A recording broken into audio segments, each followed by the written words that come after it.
Iglesia, Alianza Cristiana y Misionera, Providencia.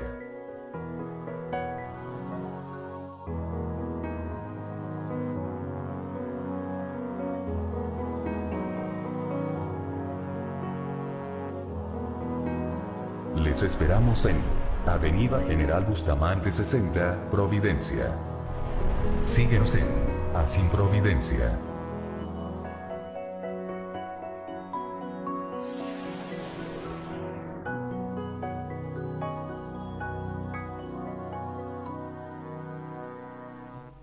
El domingo pasado, y puede ser por un buen tiempo, unos meses, vamos a estar hablando acerca de la consagración. Como estuvimos unos meses reflexionando acerca de la santificación, nos vamos a tomar algún tiempo para reflexionar en torno a ella. ¿Qué significa consagración? El domingo pasado, el pastor Rudy, en su reflexión sobre el pasaje de Daniel, capítulo 3, pudimos comprender que consagración es un compromiso constante a Dios.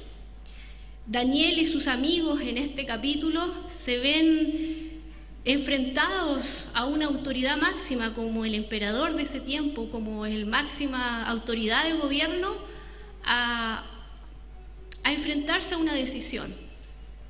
Voy a dejar de consagrarme a Dios, un Dios que estaba muy lejano porque estaba en Israel, ahora ellos estaban en otro lugar como Babilonia, en un contexto muy diferente, pero ahí estos jóvenes decidieron afirmar su compromiso con Dios, entendiendo que no era un compromiso con un Dios terrenal, porque era de un territorio en específico, sino con un Dios que estaba presente en la vida de ellos, independiente del lugar donde ellos estuvieran.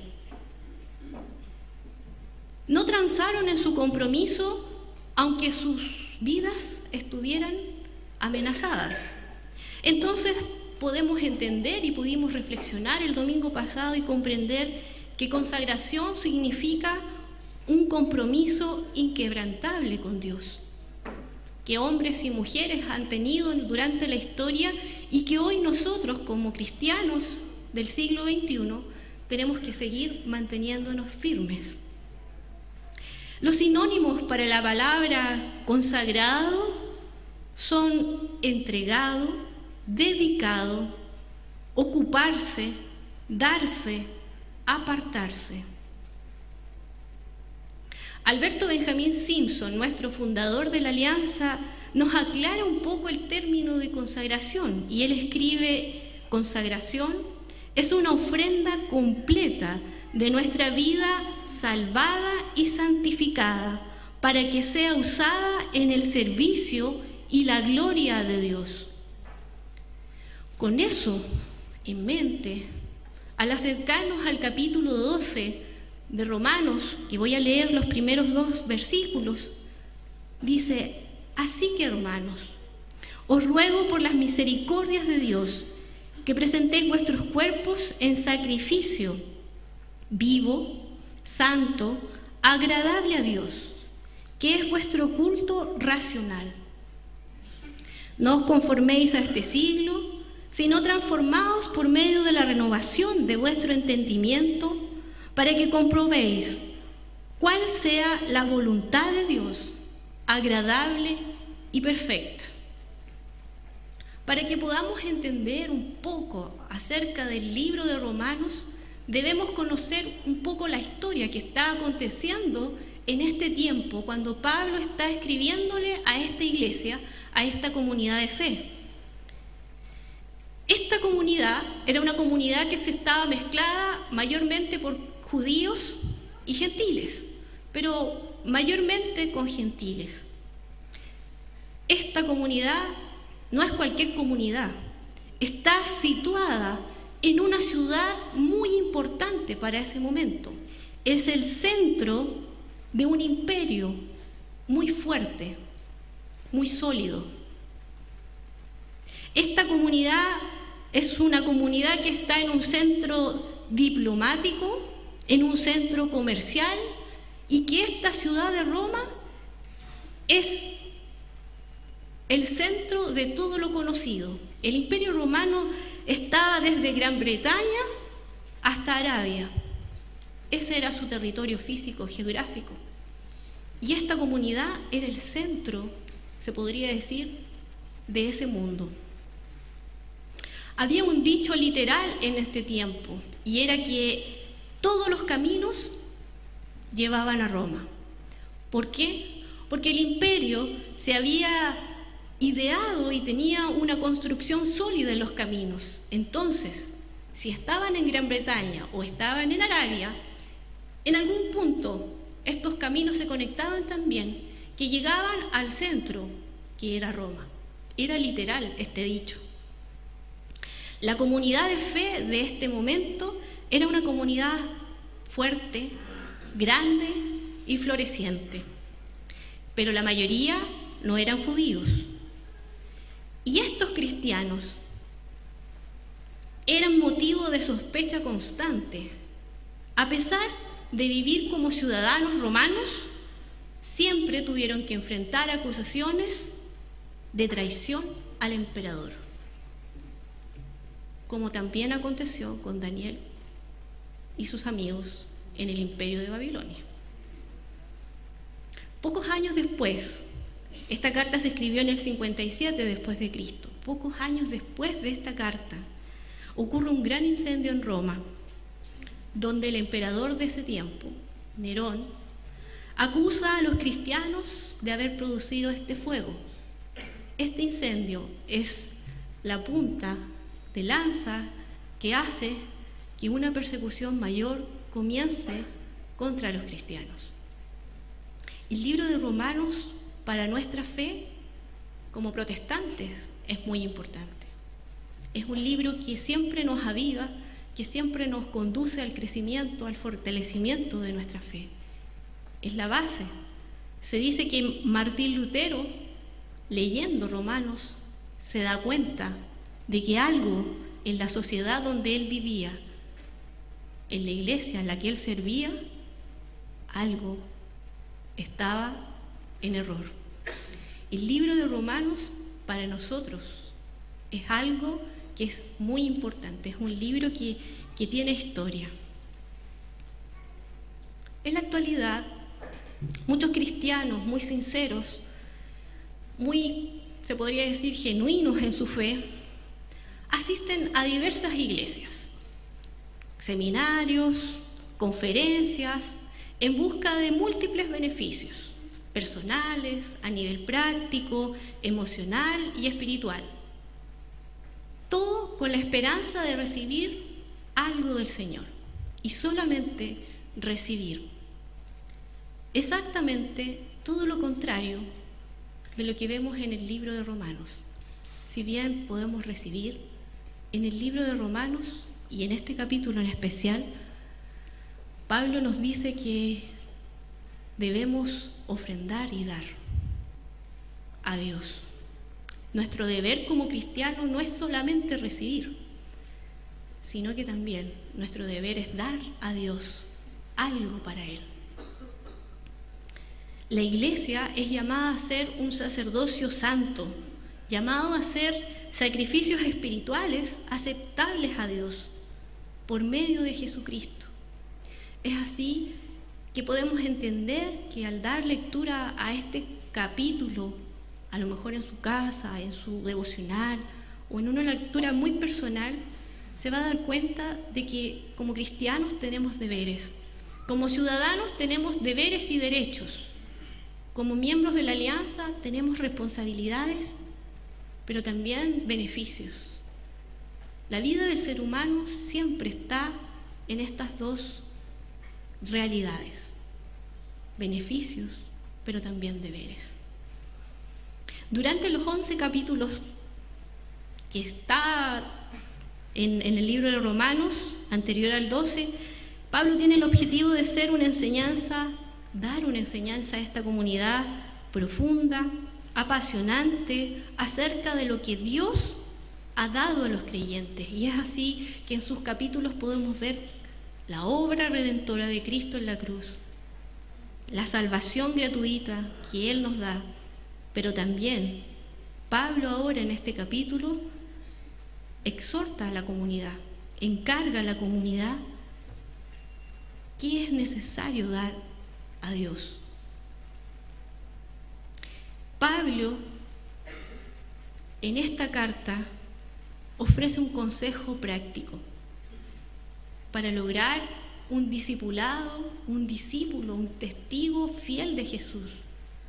Pero no les habla como alguien que no sepa, sino que les habla como un consejero, como un compañero en la fe, para animarlos en el amor,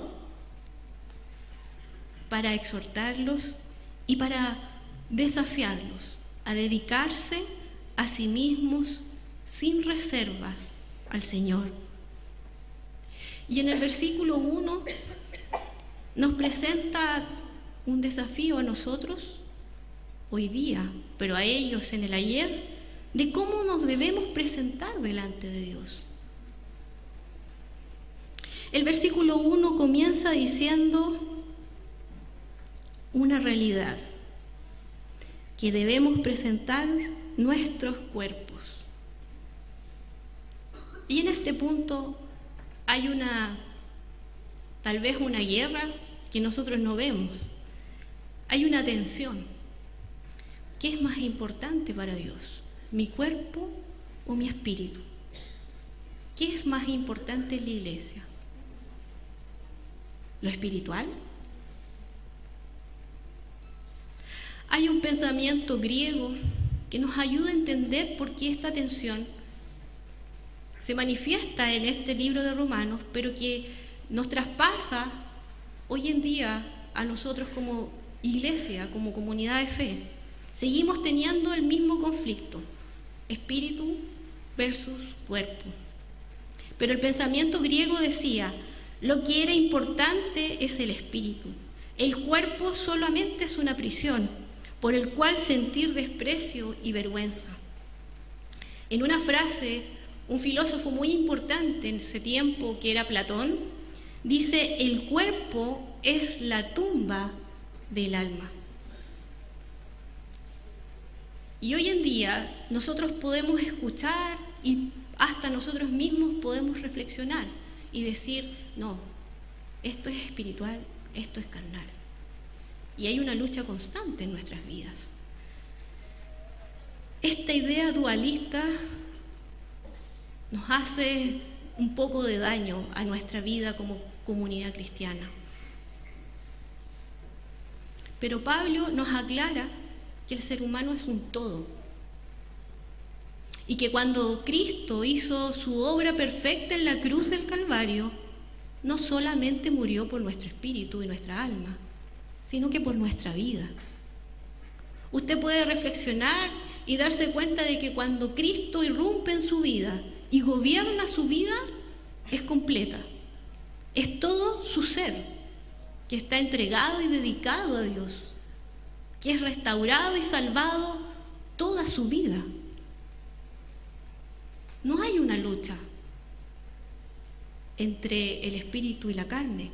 También Pablo dice, bueno, hay dualidad en nuestra vida. A veces nuestra carne quiere hacer algo que nuestro espíritu no quiere, pero es porque el pensamiento en ese tiempo era de esa forma.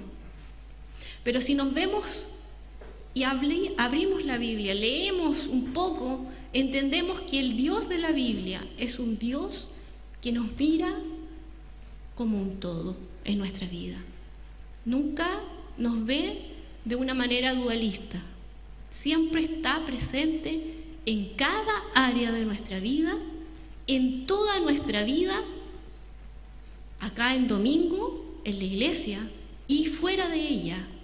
Dios también está como un Dios presente, como un Dios de amor y de fidelidad, que como veíamos en Daniel, no es que tenga un territorio definido, sino que es un Dios soberano, que puede estar en todo lugar y que ha decidido estar en nuestros cuerpos como un templo. No podemos despreciar nuestro cuerpo porque la palabra dice que Él ha hecho morada nuestra, nos ha hecho un templo. Por lo tanto, ahora Dios no está habitando en templos hechos o construidos por hombres, sino que está habitando en nuestra vida. Con mayor razón, mi vida, toda mi vida, tiene que estar como una ofrenda delante de Dios. Esto es lo que nos ayuda a entender lo que está diciéndole Pablo a esta comunidad. Lo segundo que le dice es que no solamente su cuerpo, y se presentan como cuerpo, sino como un sacrificio vivo.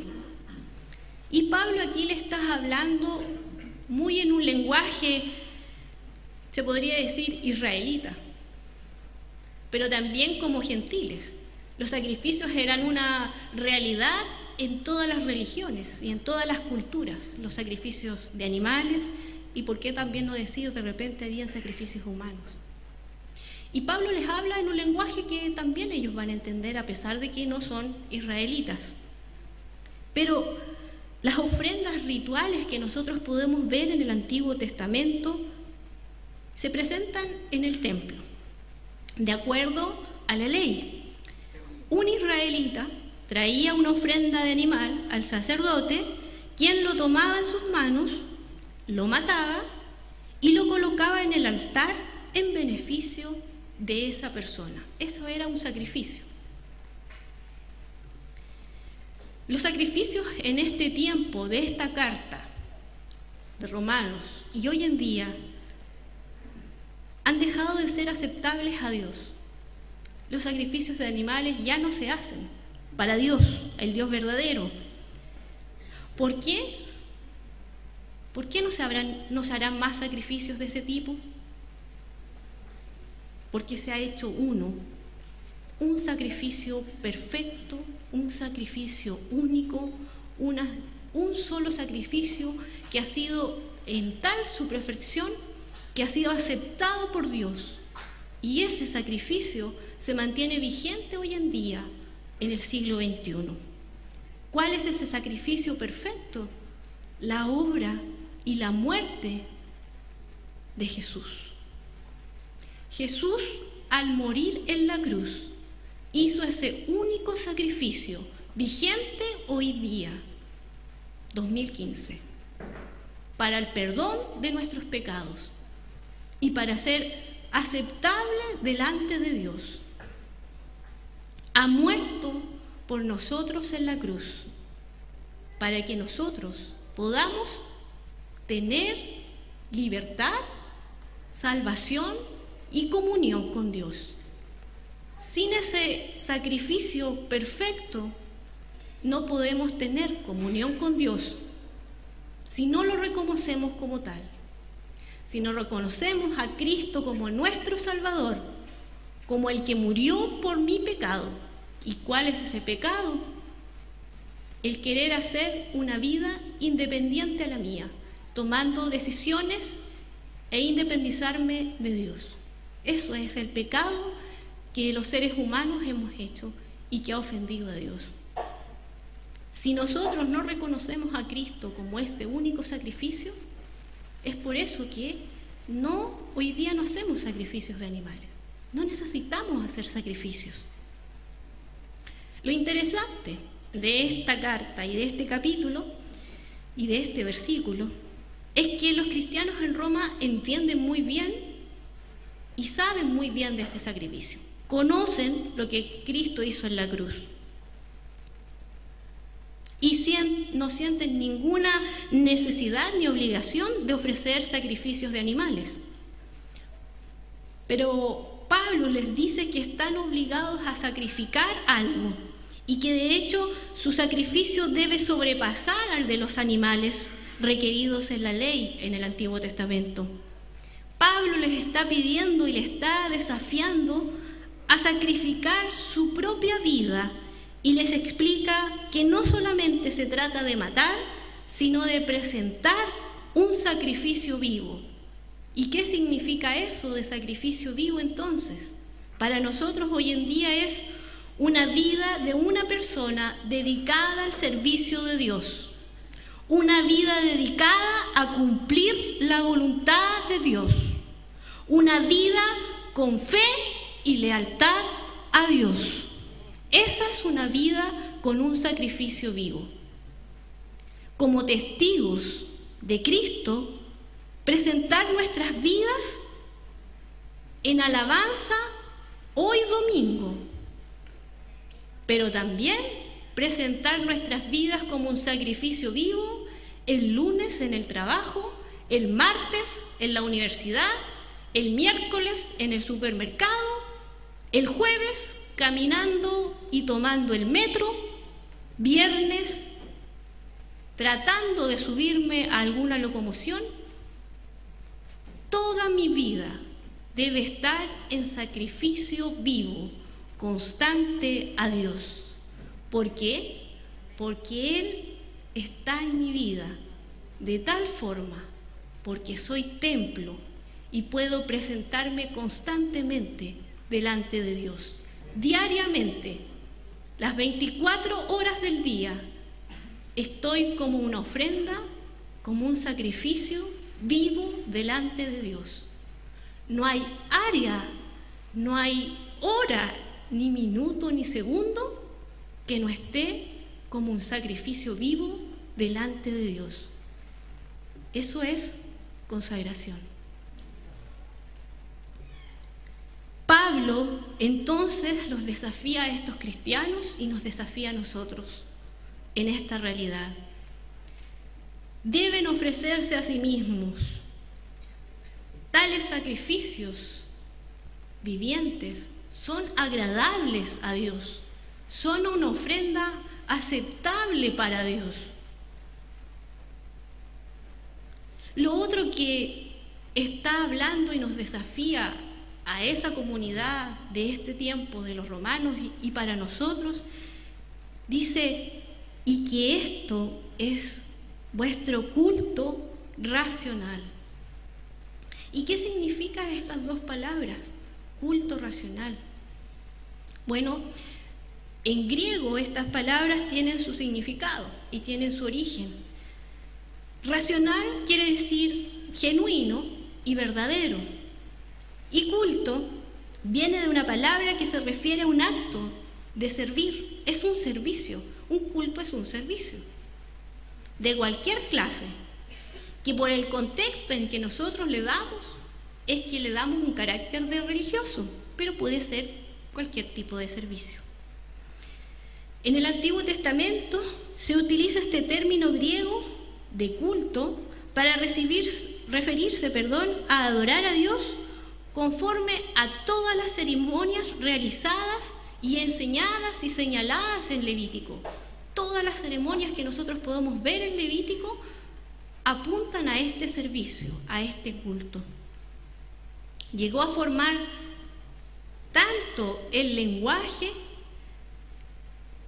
y transformar tanto la forma de vida en los israelitas, que el lenguaje sacerdotal estaba en las ofrendas y en los sacrificios. Este culto era importante, este servicio era parte integral de la adoración rendida a Dios en el Antiguo Testamento. Pero ¿cuál es entonces nuestro culto racional hoy en día? ¿Cuál debería ser nuestro culto racional o nuestro servicio a Dios? La adoración verdadera es la que nos desafía en este tiempo. ¿Cuál sería mi adoración verdadera, mi forma de adorar a Dios? Es más que una forma, es más que una liturgia, es más que un servicio dominical una vez a la semana o muchas veces en la semana. Mi culto racional y mi entrega a Dios es la totalidad de mi vida de cristiano, diariamente obedeciendo y entregándome a Dios diariamente. El culto racional se puede entender como un ofrecimiento de nosotros mismos, con todo nuestro ser, en el transcurso de nuestra vida, concreto, no solamente con mis pensamientos, no solamente con mis sentimientos y también no solamente con mis aspiraciones más íntimas, sino también mi culto racional es con mis palabras y con mis actos externos de obediencia a Dios. Eso es un culto racional. Y que es también, ¿qué es lo que yo voy entendiendo de lo que significa el Evangelio, de lo que es el reino de Dios? El culto racional es con entendimiento. Aquí me detengo un minuto para decir que como iglesia, como comunidad de fe, para tener un culto racional hemos entendido y nos hemos desafiado nosotros mismos a que la academia bíblica tenga que ser parte fundamental de nuestra vida como cristiano. Si usted no está en un curso de academia bíblica, no se expone a sus pensamientos para que sean discutidos, no pone sus razones y dice, pucha, esto yo lo estoy entendiendo de esta forma, pero hay otro hermano que te dice, pero es que de esa forma solamente estás mirando una forma de vida o una forma de interpretación. La academia bíblica nos ayuda a entender cómo es ser un cristiano y es parte fundamental de nuestra vida. Como cristianos necesitamos ser desafiados y entender qué es lo que estamos leyendo, qué es lo que estamos entendiendo. No nos basta solamente con un culto o con una reflexión, aunque esta reflexión sea importante. Pero el estudio de la palabra debe ser personal y también en comunidad.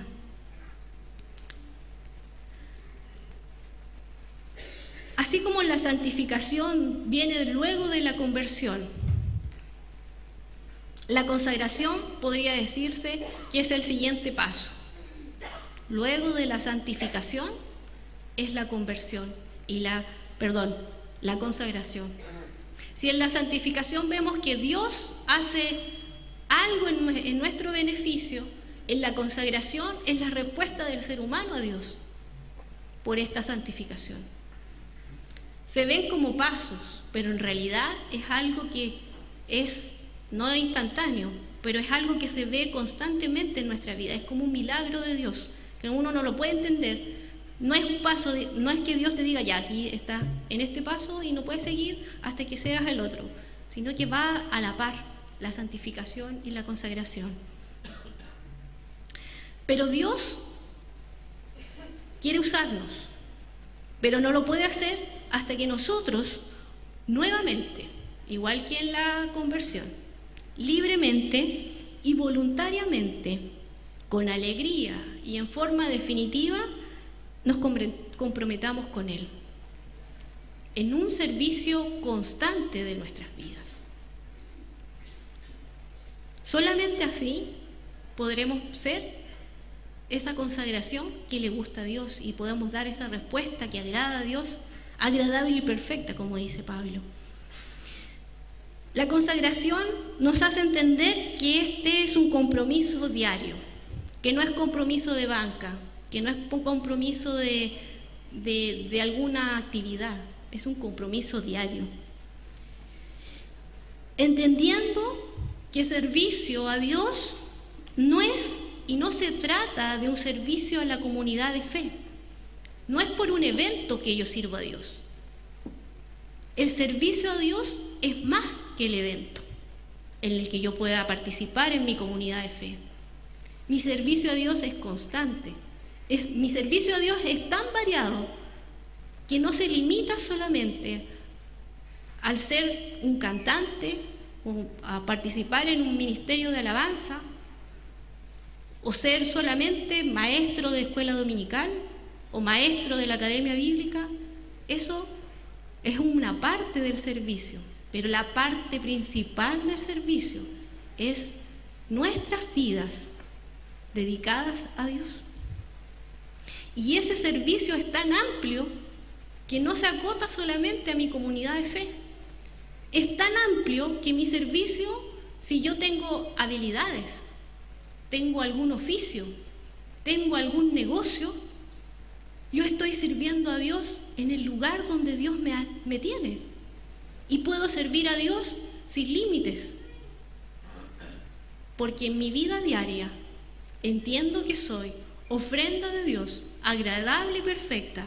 Y mi servicio no está limitado a estas 4 paredes, sino que mi servicio a Dios está donde diariamente me muevo y sirvo a Dios, con mi forma de hablar, con mi forma de relacionarme, con mi forma de comprar, con mi forma de vender, en mi forma de manejar, en mi forma de caminar. Estoy sirviendo a Dios con alegría, como una ofrenda viva.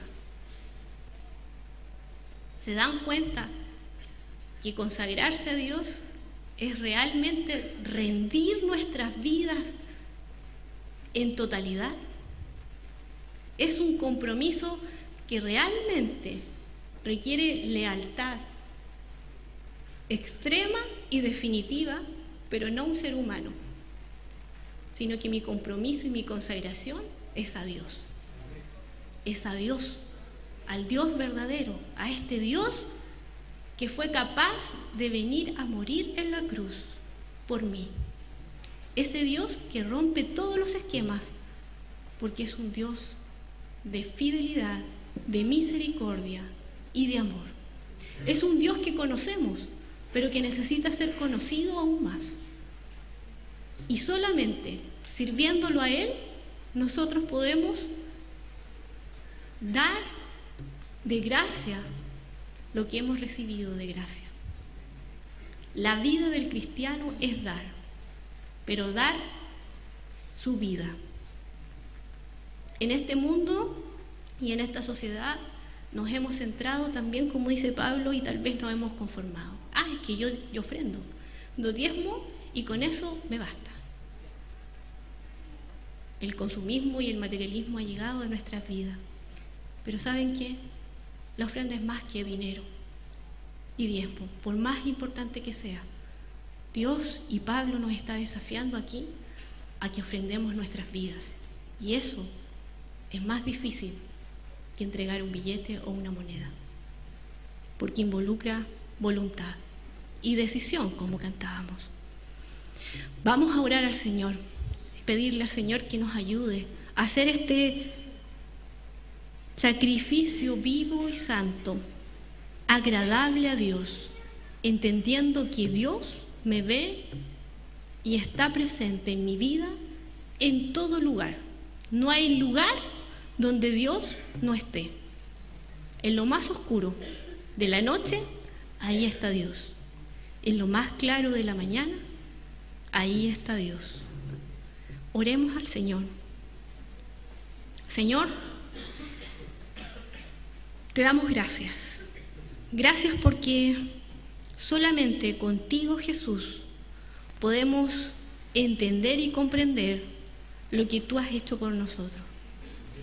Señor, gracias a Jesús, el único sacrificio aceptable y maravilloso y perfecto es ese que hiciste tú en la cruz por nosotros, al perdonarnos, limpiarnos. Gracias, Jesús. Pero ahora, Señor, aquí está nuestra vida. Aquí está nuestra vida, con nuestras debilidades y nuestras fortalezas, con nuestras alegrías y tristezas. Aquí está nuestra vida. Señor, nos podemos rendir a ti y nos podemos humillar. Podemos seguir tal cual como estamos. Pero, Señor, por lo menos yo quiero rendirme a ti. Nos rendimos a ti y nos humillamos a ti, entendiendo que somos una ofrenda para ti. Mi vida y todo mi ser te pertenece a ti, Jesús. Todas mis emociones, toda mi vida completa nos escapa de ti y de tu gobierno. Gobierna nuestras vidas y te entregamos nuestras vidas como ofrenda agradable para ti. Gracias, muchas gracias, porque tú estás presente en todo nuestro vivir. Y queremos reconocerte y queremos seguir siendo ese sacrificio vivo durante la semana y durante, Señor, todo el resto del mes, de la vida entera que nos queda. Tú eres nuestro Dios. Nuestro compromiso está ahí, es inquebrantable. Gracias, Jesús. Amén. Amén.